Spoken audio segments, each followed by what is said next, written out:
and this is still the Day Show. And well, today, like I said, we have a very special episode. Let me just read out his accolades for you. So in 2005, this man won Artist of the Year at the VGMAs, Hip Life Artist of the Year, African Magic Artist of the Year. In fact, he's won the Pop Song of the Year, Record of the Year, Album of the Year, Reggae Dancehall Song of the Year. And, well, that's not all. He says that, yes, I'm doing music, but I want to also improve on my educational background. So he went back to school. I'm not going to mention his name. DJ Filter, will you help us introduce our next guest? Play and let's move. Hi, how you doing? Well, I'm doing great, and you? I'm always such a fan of your locks. I'm fine, but I've always said if I want to do locks, you're definitely one of the people I'm coming to give me an idea of how to do it. But congratulations on graduating from GIMPA. Thank you. That was so refreshing. Yeah. Tell me, you graduated with what? A project management degree. Yeah. Tell me why you went back to school. It's always been something on my list of things to do. Okay. List of things I would want to achieve. And in high school, I wasn't necessarily a dull student in class. I was just not concentrating because the music had taken most of my attention. Yeah. But I've always wanted to fulfill that aspect of my journey.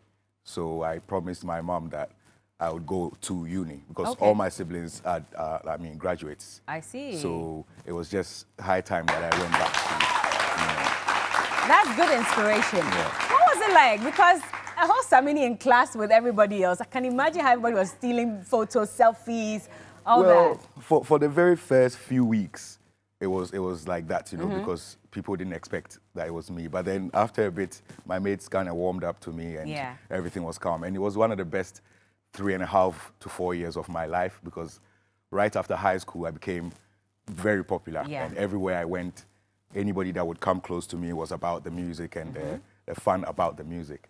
But here's a case, I was sharing a room with people that we had to do work together, we had to do assignments together, you have to put away everything else and concentrate and be a part and contribute as well so you can earn marks and make sure your GPA is where it needs to be. So it was an experience. It was humbling to me to come back to normal and be with everybody else. And before I came out, I had made some serious friends that I wouldn't have made by being on stage or being... That's nice. But for you, I mean, while you were in school and all that, were there times where you'd probably say, but this is too tough. I'm not sure I want to do this. Maybe I should go back to my music. Yeah, I think second year. Okay. Second year, it got real. Because first year is more like introductory. So when year 2, semester 1 started, then I realized that there was actually some statistics and some economics and a few other things that I needed to pay attention to. I was like, wow, is this really what I want to do at this point? Or is it worth it, actually? But then again, a friend, Kokovelli, we all know Kokovelli. He was in class with you too? Yeah, he actually picked the forms and told me, you remember we said we were going to go, it's time. So I have the forms now and it's time to go. So honestly, if it wasn't for him, I'm not sure you'd have I was dreading it. I knew the time was getting near and I was dreading it. But he started and then got me on it. So in year 2, when I was dragging feet, he told me, Joe, I didn't know I started the year. We have to finish and, big up yourself wherever you are, Kaive. We're graduates now. You are? Yeah. And before you even graduated, you also won SRC president. Yeah. Tell me about that because, I mean, when I was in school, I just wanted to sneak in and do my course and just sneak out without having too many people know that I was around. So I don't know how you were able to do all this. That's what I thought I could do when I started first semester. But then the realization, the reality setting, I knew that I could not hide as an individual of my caliber. Everybody would know I'm on campus. So I thought I would just be like a free student. First 2-3 years, I was doing my Crocs and shorts. Yeah. Most times motorbike because of the traffic. Okay. But then before I realized SRC president was calling, a few of my mates approached me and told me, bro, I think it would be worthwhile if you took that challenge because the spot is available and for an institution like ours and you passing through, if you wouldn't mind, take that challenge and see how it goes. And then I took it. I thought it was jokes, but when I took it, then I realized that you can't just win. You have to actually work. That's the thing. Yeah. So campaigning wasn't difficult then, because I mean, you're Samini. No, all you have to do is walk into every class and say, Charlie, if no, it wasn't easy at all. It wasn't easy because these students have issues that they really want to talk about and they want to challenge your mind as to what you would do when you come in power or when you come into office Yeah. about these issues. So when they got me one-on-one, I got to realize how important it was for me to be on the ground. And that actually reflected because the win wasn't much of a landslide because Okay. my opponent was also quite heavy on the ground. So it was a good fight, and at the end of the day, it's good for my CV. Were you shocked? Yes, definitely good for the CV. But were you shocked that it wasn't a landslide win? I Did you wasn't think shocked. that you had it? No, I wasn't shocked. Theo is quite popular. Ah. Yeah, Theo is quite But popular. you would admit and that he's quite because smart of your too. popularity, that also aided in you winning? No, the reality on the ground taught me that it wasn't about my popularity. It was No? about what was beyond my popularity after people got to hear me speak. Okay. Then they thought, okay, now I think we can take him serious. What were some of your achievements on campus? And all these people are your fans, so I mean, Achievements. I can just imagine, yeah. Achievements, most of it would be more on the administrative side of things because I inherited an administration that had a somewhat iffy relationship with the school administration itself. Okay. So there was work to be done in terms of ironing out issues between the Yeah. student body and the school administration. So we could be allowed to do certain things on campus because GIMPA itself is seen as a very, serious institution. Exactly. So a lot of things, fun-wise, had to They go don't allow. through a lot of bureaucracy before some of them were, allowed. So I would say our learning benches had deteriorated over the years. Yeah. So I looked into getting sponsorship to make sure that was done. So that's in place. And then I also launched the Onuapa Scholarship Scheme, Okay. which is aimed at, Nice. So that was actually an initiative of an ex-officio called Senor, big up yourself, Senor, wherever you are. When I started my campaign, he spoke to me about this initiative and this fund, that if I'm able to launch it and it becomes an avenue for able and needy students to be able to get through university, that would be like a milestone. Okay. So we did that as well, and Onuapa Nice. can boast of a few students who've gone through it, and next semester some will go through it as well. I'm looking forward to next semester. Of course, Yeah. you won't be there anyway, but they're still family to you. Yes, of course. I saw your tweet when you completed, and you were talking about how, well, let me say, I finished the school, and I can't believe it.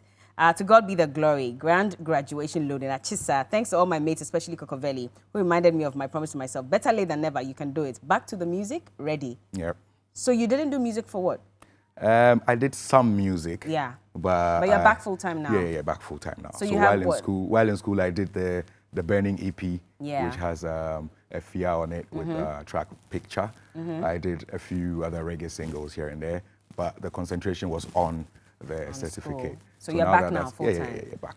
Would you say, and there were a few people who asked that, of course, we know your stint with politics. You are an MPP member, I should say. Are you or you're not? I am not a card-bearing member. Oh, you're not a card, but I am you tilt an more admirer towards... of Nana Akufo-Addo's policies. Oh. That is what drew me to laud his policies and the fact that it would only make sense for him to continue from where he had reached rather than swap places. I see. So that's why we time- saw you in that Exactly. circle. That was for the second round. Okay. Right? The second time after 4 years. Yeah. So to a logical person who's looking at the policies and the fact that I had free education up north as against when I used to pay for people's fees.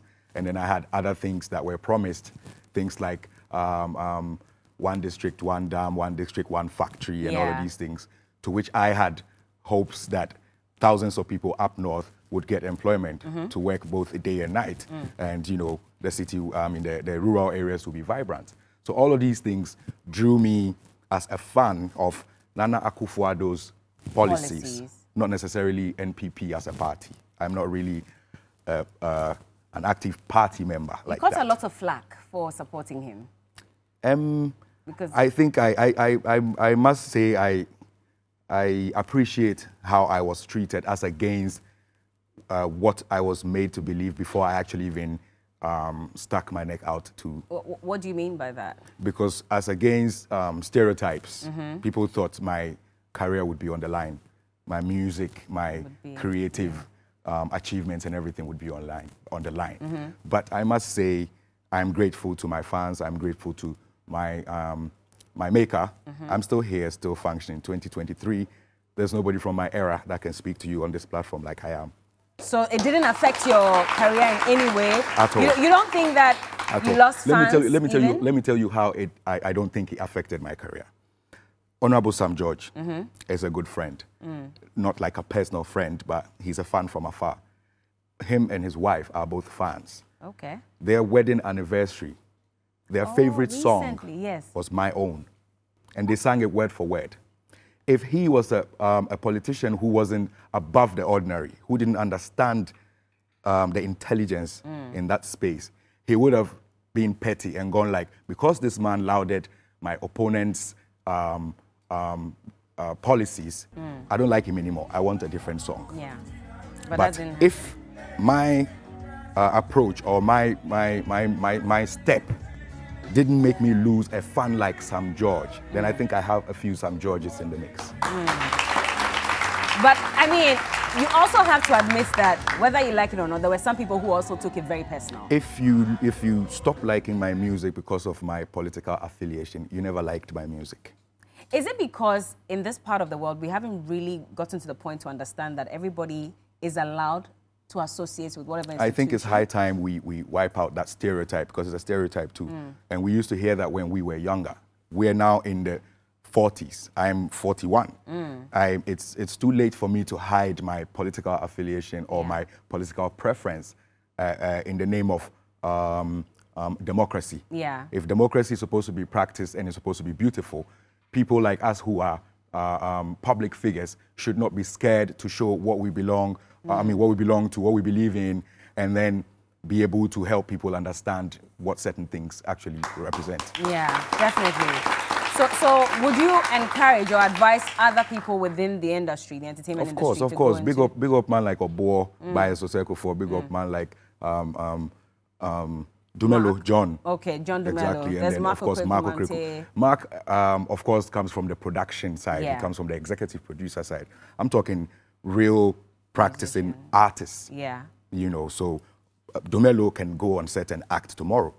Obo can release a single for road safety or whatever he chooses for tomorrow, even though I think he needs to lose his belly small. Oh, yeah. He's been training. Remember when he was playing football? And he has stopped. He has stopped training? Yeah, the first 2 trainings, he was breathing too hard. We told him, relax, relax. Nana, were you relax. on the pitch that day? Yeah, I was there. Nana, relax. We'll take it step by step. So right now it's walks. He does walks. I see. Nana is doing walks. Well, you're the right person. He'll be fine. He'll be fine. So maybe he'll release a single about how he lost it. You know. We're waiting for that. Yeah. We're waiting for that. So you know, so big up people like that. You know, they inspired me. They inspired me to know that it's actually possible. And of course, A+.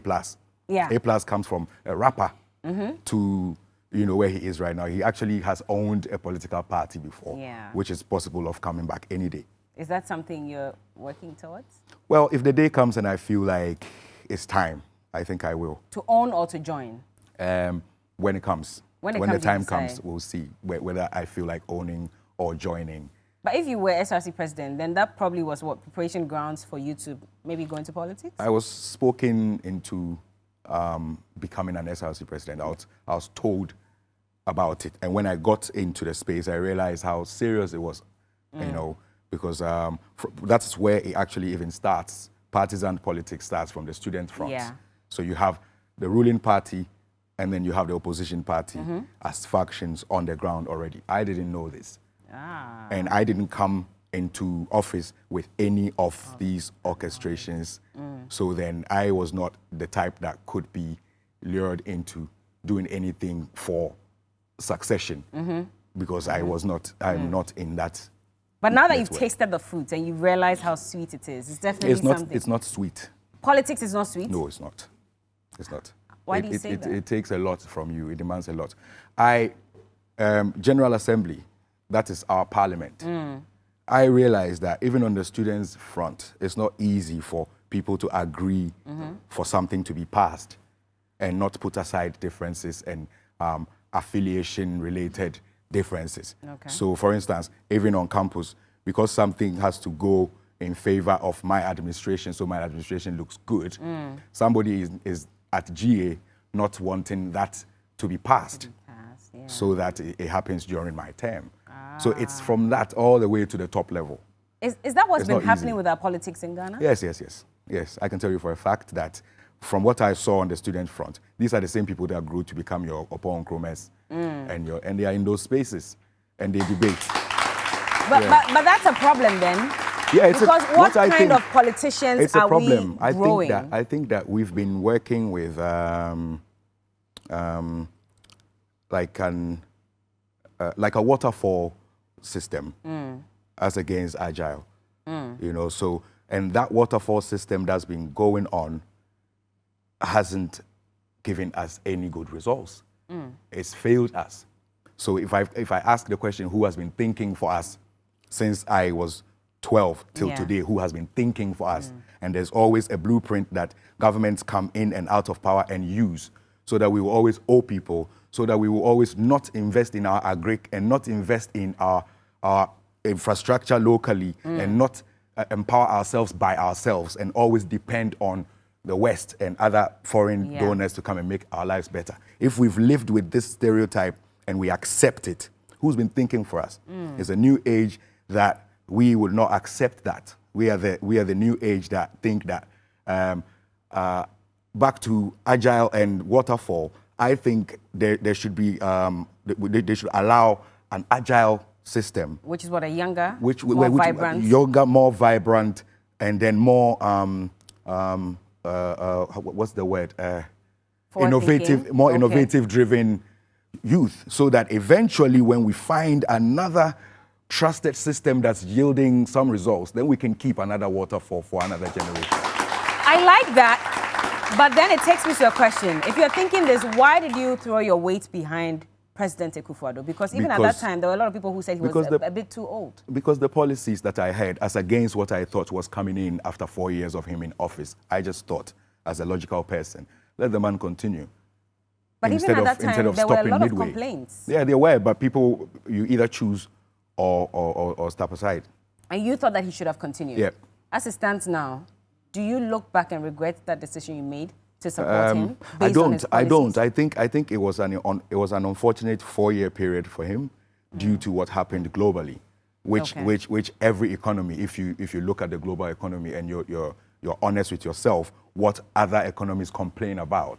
These are aftermaths of your COVID and the Russia-Ukraine war. And then the Russia-Ukraine war. It has affected everybody. Why are you sounding like an MPP communicator? No, I'm not. Okay. I'm just telling you what a logical person who's been to school, who knows 1 + 1 is 2. Did you see how much money we received per the AG's report?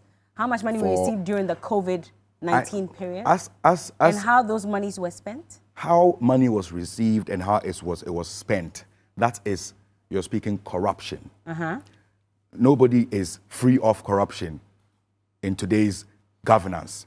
Well, there are certain few people who would try to go through governance with no blemish because of their own self-esteem and their own social status sake. But people are soiled, whether they like it or not, before the day is over. So if you're talking about how monies were spent, I'm as equally curious a citizen as you, why and how such an amount goes down the drain like that, and we can't even get itemized whatever presentation of how it was actually disbursed. That's pure corruption. People have to be jailed. In certain places, people get jailed. So why are they not being jailed? Because I saw you put up a post where you were talking about the indiscipline is high. Exactly. I would not know why they are not being jailed. Me and you here know that the judicial system should be what the entire population can say we rely on as our go-to when it comes to injustice. So if the judicial system itself can't be trusted to go to, then there's a problem. Has the president failed? I wouldn't say that. You wouldn't say he has? I wouldn't say that. There are many people who have said that he's been the worst president so far. There are many people. Yeah. I am not part of. You don't think he's failed? Do you think he's done a good job? I think he's fought his fight. Okay. Yes. Is it good enough for when he's done, his achievements will be put against his utterances against what he said he was going to come and do. And then you do plus minus and see the deficit. Of course, there's going to be a deficit from what we see. But that is the only time we can tell what job actually was done. Should he have fired anyone by now from his government? And then who would that be? I believe so, but I Like wouldn't who? I wouldn't know individuals. But we always hear Finance things. Minister, a lot of people have called for his head. I believe that he knows why he's kept him there. Okay. Yes. So we should understand him. Yeah, he knows why he's kept him there. Even though we're in the IMF at the moment and all that. Yeah, he knows why he's kept him there. You seem not to want to criticize the president at all. Is that what I'm getting from you? Is that what you're getting? I'm asking. It's what I'm deducing. Or are you trying to from... get me to criticize the No, president? I'm not getting you. Well, I'm then, just so let asking me that you respond seem as not to. I see. Yeah. When it comes to the entertainment industry, there were some promises that were made, of course, by this government and other governments as well. Do you think that to that extent as well we've been failed as the arts industry? Yeah, to the entertainment industry, there is a lot of things that were promised that haven't happened. Auditoriums, state-of-the-art auditoriums we're yet to see. So if that doesn't happen at the end of your tenure, you failed me in that area. Yes, you're right to say that, but it's not over, is it? So we're hoping that they do it. But how does it affect I'm a person that does not buy into the idea of build a national cathedral, and I'll say it every other day. So are you saying because of that, then so is that a valid criticism? Well, would you say then that money should have been channeled into the arts industry? It's purely misplaced priority. I wouldn't say channel it into the art. Okay. There are other areas. There's a health sector which is almost like, nothing good to write home about. Exactly. There is the security. There is, the rural water issue. Problem, yes. Exactly. There are different things. There's agriculture, which is my heart. It's your, So all of these things are there. I would not put money into building a monument for people to go and pray at. In this day and age, people write their prayers on WhatsApp status and sometimes on Facebook. I wonder if God lives on Facebook. But they will say, "Dear God," on Facebook. Shouldn't we write it there? It's a prayer, or is it not? Dear God, speak to God. You type it to God. God is not the one reading. But maybe that's your way of communicating. Maybe you say speak to God. Does not Me too, my way is to type it on social media. Maybe God is there. He has an account. He might go and see it and read. Listen, Bella. God does not read on Facebook. He doesn't read on Facebook? No, when you think about it, manifest it, think about it, let it come to pass. Okay. Live with it. You see, the more you speak about it, the more you give away too much of the aura and the energy that can make it actually happen. So if you're a person that wants to make money, you think money, you work around money, you speak, manifest money to yourself, don't talk about it too much. Work towards how it's actually going to come. Work towards it. So writing your status, I get client to I this or I that, well, if you get client as a serious business person, focus on how to actually deliver to that client what they expect of you, rather than telling the world that you got a client. What if you are not able to deliver? What if you are not able to deliver and the business is, it hits rock bottoms midway through? Like, okay, so now what's up? How far with the clients? Are young people lazy? Like young you hear people, some leaders say? No, young people are not lazy. There is lack of options. That's why. Yeah, that's why they find anything out of anything just to get by. Keep watching The Day Show. We'll be right back.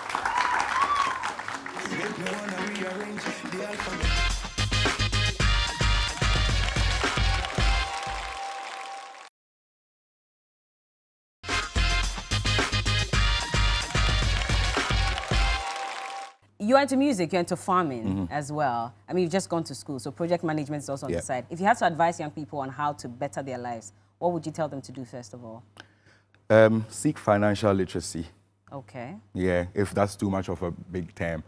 Manage your money. I don't have the money. How do I manage it? Oh, you have the money. You're able to get 10 cedis. Sometimes you're able to get 2 cedis. Sometimes you're able to get 50 cedis. What you should do, if you get that, if you do business with somebody and yours is 10%, your 10% should be your 100%. Don't think about the person's 90% and how nice it looks. It makes you greedy. It makes you want to get what's not yours. Now, that's your 10%. You have to now divide it into 3. How you got that 10%, that money, how you got it, that work that you did with that guy, that industry. Put 1 inside, something towards raising money to start you in that industry. 1 for yourself. And then 1 for emergency.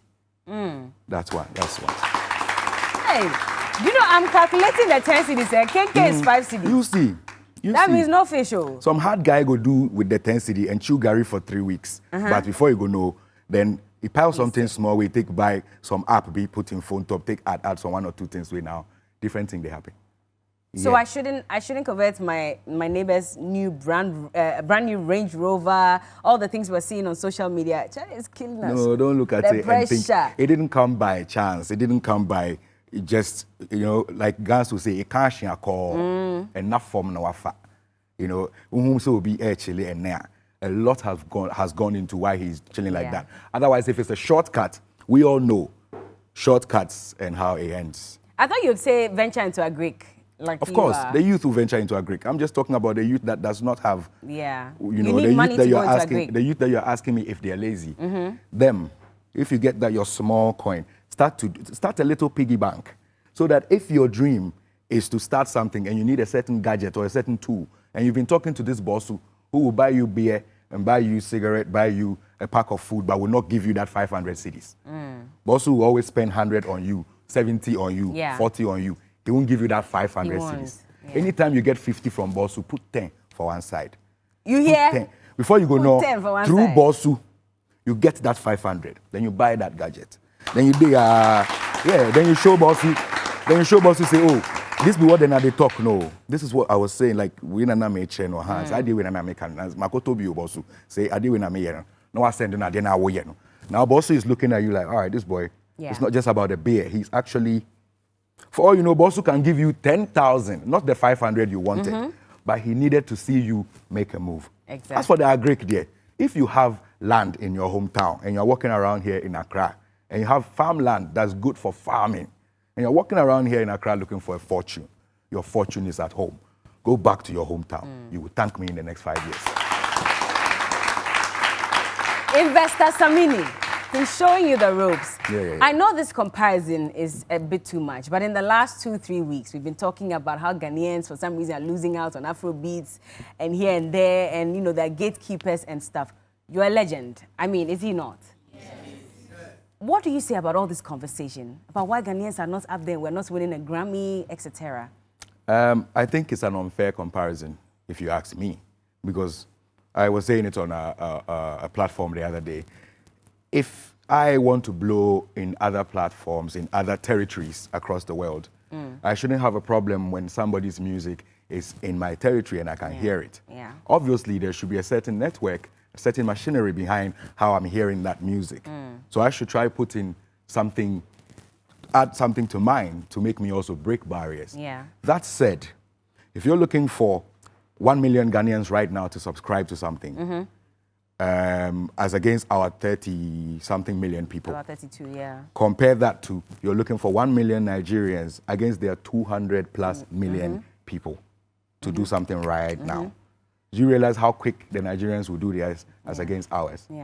So then why is it that Ghana not being the only African country, anytime a Nigerian succeeds, you would want to give pressure to a Ghanaian who is like 6 or 8 times less in terms of population, his population, their whatever, even the number of millionaires you find in Nigeria.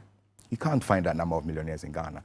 That said, the Ghanaian fan, the Ghanaian consumer should also understand that to whom much is given, much is required. If you don't invest in the craft for us to reach certain spaces, if we invest, if we plow back our own money to keep the brand where it is, or what we would require of you is some support rather than criticism without any input. Because the input we would need from you, the external body, I would call you the private sector, would be financial investments so that the things will match what you're trying to compare it to. Because what you're comparing it to, there are some dons over there who are handling the thing.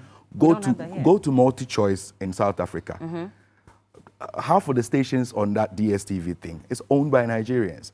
Big Brother started Big Brother Africa. Right now, Big Brother Nigeria is what people know. Some people don't even know it started as Big Brother Africa.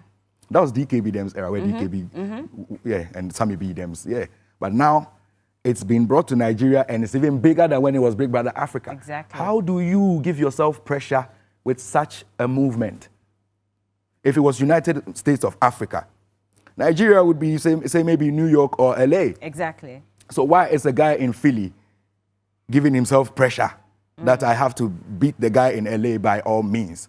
when you know that everything that's provided in LA for whatever is happening there is different from what you're getting down here. Is it because they came to learn from us? Because over time, you've heard even all the that Nigerians is saying bogus that talks. we came to Ghana, we came to pick your highlight sounds. They came to learn what? And you hear Odoyewu and things, and they make you more popular. Don't we also learn things from them? Don't we sing their Omo and Abi and all that? Yeah. We all get inspired. We inspire each other. It's West African sound. It's pidgin. It's music. You know, we've gone there. We've come here. We've gone there. In the 80s, most of our high life artists traveled over there. Yeah. And when they came back, the sound has changed. Had changed. Yeah. They had added elements to it, and it was even more appealing to the Ghanaians as well, because it had grown. Yeah. After that, Nigerians realized how that sound had grown, and how Ghanaians were not protecting that sound abroad, out in that space. And how if they invested in their craft and tapped into how our sound is, they could push their craft to make Nigeria great. Yeah. Because there's this stereotype, whether it's true or not, or there's this rumor that there was a conscious effort by the Nigerian government and other private institutions to change the narrative about the name Nigeria, because usually you would call Nigeria and people would talk about, you know, all the negatives, all the, you know. Yeah. Whereas we know some genuine Nigerians, some beautiful souls who just do their business, do their work, and, you know, everything genuine. So they wanted to change that narrative so that when you hear Nigeria, you're happy. Today, when you hear Nigeria, you hear Burna Boy. When you hear Nigeria, you hear Wizkid, Davido. When you hear Nigeria, you think Afrobeat. But you are as big as them. Well, of course. And I represent Ghana. Yeah. And I don't want you to tell me, because I represent Ghana and I have reached the brim of Ghana. Yeah. And Nigerian artist is doing his thing. All of a sudden, I should be like him. Otherwise, I've not reached. No, it's not a fair comparison. But there have been people who have said, and I agree 100%, no, but there have been people who have said that puts Samini, Stonebwoy, Sarkodie, and Shatawale at the O2, and they'll fill it, and there'll still be other shows. Yo, by myself, I'll fill it. By myself, I'll fill it. With the right investments, I'll fill it. You're talking to Batman that became Samini. Batman, the Mobile Award winner. I know. You're talking to Batman, the Mobile Award winner. Kanya King, the Mobile Awards owner, knows Batman that became Samini. Okay? You're talking to people that know that brand, that act from that time, and they know it's actually thriving and still functioning today. If the right things are put in place and you promote Samini in London for 4 months, 6 months, 3 months, I will fill that space. Let's put you on the. Let's put you to test and see, when are we going to make this happen? Well, I'm not going to go take my money. Let's make it happen. I'm not going to go take my money and go and do this because a Ghanaian wants to see the place full. Hell no. Okay. I'm just telling you, no Ghanaian investor is going to do that. So that show, it's not going to happen. Are you sure they won't do that? Or Otherwise, maybe we have not told them, we've not made them understand. I don't have to tell them. Like Stonebwoy said, that yes, we have a lot of these bankrollers around us, but they don't understand. No, we don't have to system. We don't have to explain to them for them to understand anything. It's not in their pedigree. It's not our culture. We don't dish it out like that. So we should accept that that's that's how they are. That's how they are. That will never make progress. Well, so what? You want to? How do you change them? Making them understand. A Ghanaian person, typical Ghanaian person like you. How do I change you, Bella, from not being Kokonsa? Hey, are you saying I'm Kokonsa? Yes, a typical Ghanaian person, yes. Are you trying to tell me I'm Kokonsa, or you're just citing an example? I'm just saying, like a typical Ghanaian money spender. They spend it on certain things. They chill with you. They pop the champagne with you. But they're not going to give you $500,000. Say, okay, let's have a business plan about your career. They won't do it. We've approached them with business plans about our careers and our roadmaps, our world tours. We've approached them. And they didn't mind you? From state institutions to public and private institutions, whatever. They'll talk to you, smile at you, tell you they'll call meetings and then get back to you. And you don't hear nada? Yeah, they won't do it. Because they don't see the value, the end value in what they're doing. They don't see what they will get in it. You know, until value is placed on what they get in it and that made clear to them, that's where we stand. So like you're saying, we should show them. We've shown them. We've been to them. Okay. They know. Okay, but if you talk about this collaboration thing and investment thing, there's also a school of thought that says that maybe we should collaborate more as Ghanaian artists. There's power in numbers. right? So let's work together more, and maybe if they see the unity in us. We've been working together. Have we? Yeah, we've been working together. We've had collaborations, we've done songs together. We've traveled to have shows where we would speak to each other to come and, be a part of the show. Say, for instance, if I have a show in London and I want a Kelvin boy and a medical to come through, it's not a problem. Yeah. So these kind of collaborations, we've exhausted them. We've done them. Have we had the 4 S's? There's only a limit that you can reach with that. Yeah. So people are asking for the 4 S's to do a concert. Yeah, I'm down for it. You're down for it? Yeah, I'm down for it. Playing with Sarkodie, Shatawale, and Stonebwoy? Anytime, any day. I'm down for it. Are you going to initiate something like that? I think something like that should be initiated by a neutral body. Okay. So that all stakeholders are treated equally and fairly, and then everything is done nice, because there's a lot of big heads at play here, and a lot of egos at play, and if you're not careful, certain things may rub each other the wrong way, and it will just blow out of proportion. But on your own, would you want to initiate something like that? I would not take on that challenge. Why? To initiate that, to be the spearhead of who said, let's do a show together. But I'm open and playing. They've done it. We did it for the S concert. Yeah. Yeah, I think a few times we've had that. For those who may have missed that one, they are really calling for it. Is everything okay with you and Stonebwoy and Sarkodie? I mean, as far as I'm concerned, I'm minding my business. And I'm actually not any of these guys' mates, you understand? Because I am from 2001. I'm from Zaza, Suje. Was that when Shatawale was also... Yeah, of course. If you talk about anybody, you can talk about Bandana from 2003. Apart from... So even him, Shatta. I mean, you came before him. Yeah, we were around the same era, I would say. He actually, I think he had an album. Yeah. So how do you feel? I feel, I feel blessed to be around and still be active and relevant in the space. Yeah. But I think it's unfair pressure to these kids when you want to bring them to my level like that. There are people who say your career has dipped. What? Go get a degree and come back. This is what you say to the people. This is your response? Even while at school, while I thought I was on break, I didn't see anything significant change in the space, and I'm back. There's no hit song in the space. Who? There's no hit song? None of them. No hit song can beat just my own right now. There's Camido, who's gone international with... Oh, no disrespect to these kids. Black Sheriff. No disrespect to these kids. the Traveler and all that. Don't get me wrong, and don't take my message wrongly. Taking it. You're talking 4S. Okay. Thank you. The 4 S's. You're saying that you've been gone for 4 years. There's no banger. Big up to Stonebwoy for his new project. Fifth Dimension is a great project. I like Into the Future. Oh, you like? I like that song it's a as hit. well. That's a hit. Okay. Yeah, so among the 4 S's, I must say the only person that's dropped something is coming from my school. Coming from your school? I see. That's my family. I mean, Stonebwoy is like your son in the industry, more family. like. So I know I'm you've just had saying, your difficulties here and there, misunderstandings. Family, blood is thicker than water. So you guys are cool now? Blood is thicker than water. How about Sarkodie? When are you doing a collaboration with him? I remember when you posted, all those messages. I listened to you on radio. You're trying to repeat the headlines. No, I'm not. All right. I'm not. I'm asking you, what is the updates now? Are we getting a collaboration? You go on the blogs, you get my response to that particular question. Are we question. getting a collaboration? You are here. Tell us. I responded to that via Twitter. Okay. Because a fan asked me. And that's what sparked that whole controversy that made him go on radio and then did not respond appropriately. So I had to come on there and put a young boy to check. But how is it okay for you, this small boy, to receive my song and ask me questions? What?